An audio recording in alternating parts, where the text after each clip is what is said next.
तो फ्रेंड आज हम बताने वाले हैं ये रिले कैसे काम करता है। तो देखिए मैंने ये बैटरी ले लिया है दो, जो कि हम बताने वाले हैं। ये इन्वर्टर और एक मेन लाइन है ये, और एक इन्वर्टर के तौर पे। तो मैंने दो बैटरी ले लिया है इसके तौर पे। एक इन्वर्टर है और एक मेन लाइन है। तो ये जो वाइट दिख रही है ये हमारा मेन लाइन है, और ये जो है जो ब्लैक दिख रही है वो हमारी दूसरा इन्वर्टर है। ठीक है। अब ये अडेप्टर जो हमारा रहेगा वो मेन लाइन से कनेक्ट रहेगा। तो हमने बैटरी ले लिया है हमारे पास, अभी बताने के लिए यही है।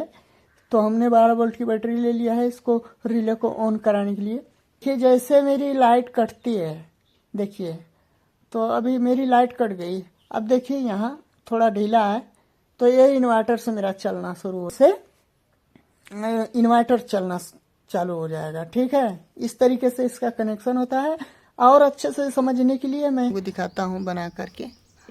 तो यहाँ देखिए मैं रिले बना देता हूँ। पहले छोटा सा रिले बना देता हूँ एक, आप लोगों को समझाने के लिए। ये देखिए, ये मान लीजिए मेरी रिले हो गई। एक साइड 2 पिन होती है और एक साइड 3 पिन होता है। ठीक है, यहाँ मेरा 3 पिन है। तो यहाँ जब बैटरी का जो ये मान लीजिए यहाँ आपने देना है 12 वोल्ट। थोड़ा पेन नहीं चल रही है इसके लिए, ये हो गया माइनस। ठीक है, यहाँ देखिए ये माइनस हो गया ये वाला टर्मिनल, और ये हो गया हमारा प्लस। ठीक है, ये पॉजिटिव हो गया, ये नेगेटिव हो गया। ठीक है, यहाँ भी 12 वोल्ट है। ठीक है, तो जब आप इस पे दोनों पे देंगे तो एक इसमें एनसी होता है, एनसी, यानी कि ये जो बीच वाला होता है मेरा कॉमन होता है इस दोनों से।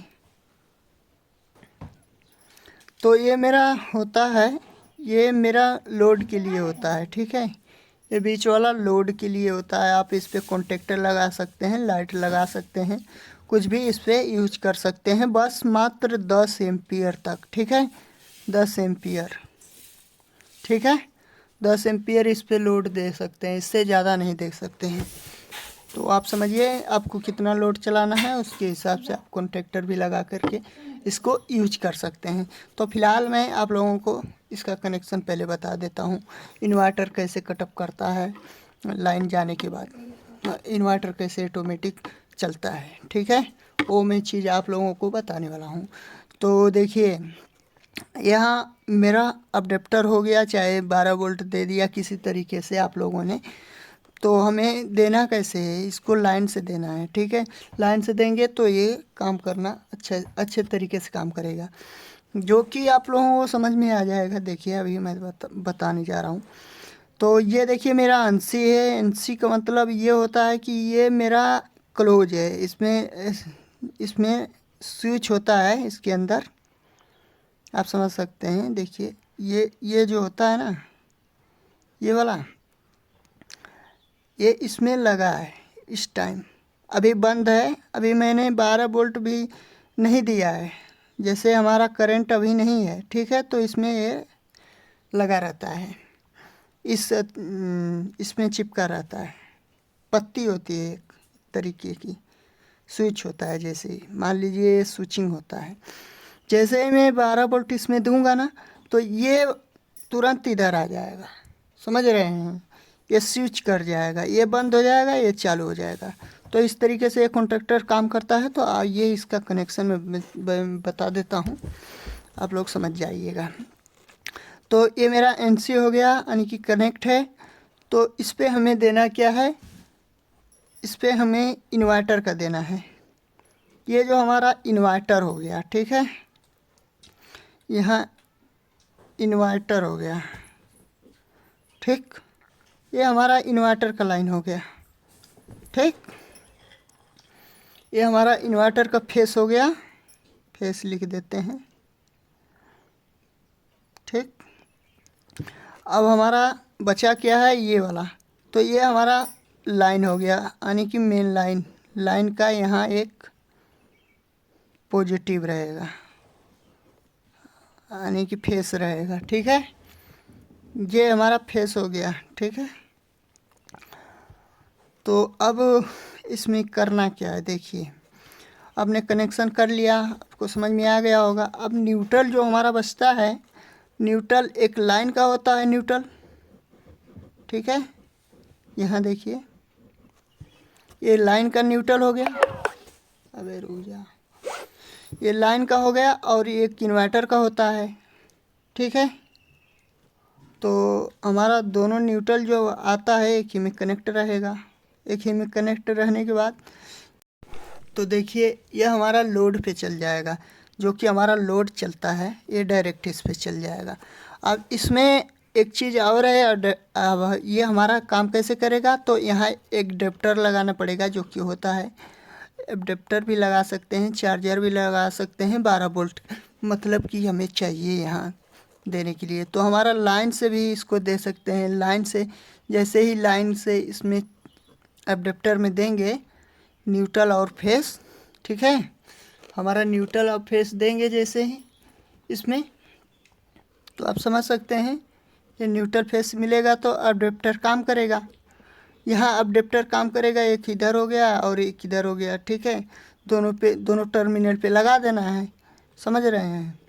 यहाँ देखिए यहाँ से लगा देना है, और जैसे ही मेरी लाइट आती है, जैसे मेरी लाइट आती है तो ये एडेप्टर चालू हो जाएगा।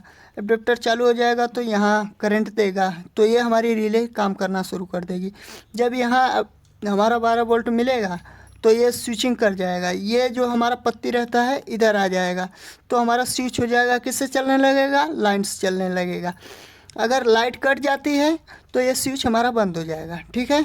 स्विच फिर वापस कहाँ आ जाएगा, इन्वर्टर पे आ जाएगा। तो इन्वर्टर मेरा पहले से चल रहा है, जैसे लाइट गई तो मेरा इन्वर्टर चालू हो जाता है, ठीक है। इस तरीके से काम करता है ये, आप लोग समझ सकते हैं। इसी तरीके से बनाना है, इस तरीके से मैंने बताया है, आप लोग समझ गए होंगे। इस तरीके से कनेक्शन करना है, आपको समझ में आ गया होगा। फिर से एक बार मैं बता देता हूँ। यहाँ से ये जो एडेप्टर हमारा है, इसको 12 यहाँ से मेन लाइन जब आती है मेरी, तो ये एडेप्टर यहाँ 12 वोल्ट दे देता है। तो 12 वोल्ट देने के कारण से ये मेरा जो है स्विच ऑन हो जाता है इधर, ठीक है। ये जो होता है मेरा यहाँ स्विचिंग कर जाता है, इस पॉइंट्स पे आके चिपक जाता है, ये जो हमारा पत्ती होता है, ठीक है। तो ये मेरा फेस से कनेक्ट हो जाता है, ये लाइन से कनेक्ट हो जाता है, तो लाइन से सारा सिस्टम यहाँ चलने लगता है, ठीक है। इस तरीके से काम करता है। अभी ये देखिए किस पे चल रहा है, इन्वर्टर पे चल रहा है, यानी कि इसमें जब तक लाइन नहीं है तब तक किससे चल रहा है, इन्वर्टर से चल रहा है। अगर मेरी लाइट आ जाती है तो यहाँ 12 वोल्ट मिल जाएगा, तो ये किस पे जाएगा, यहाँ चल जाएगा, लाइन पे चला जाएगा, तो मेरा लाइन से सारा सिस्टम चालू हो जाएगा। तो उम्मीद है आप लोग समझ गए होंगे। इस तरीके से कनेक्शन करना, इन्वर्टर से चलेगा, ठीक है। समझ गए होंगे, नहीं समझ में आया होगा तो फिर एक बार कमेंट करिए, हम आप लोगों को अच्छे से समझा के डायग्राम में अच्छे से बना करके अच्छे से पूरे विधिवत तरीके से प्रैक्टिकली आप लोगों को दिखाऊंगा, ठीक है। लाइट के साथ और इन्वर्टर के साथ, ठीक है। आप लोगों को समझ में आ जाएगा, ठीक है। तो गाइस आप लोग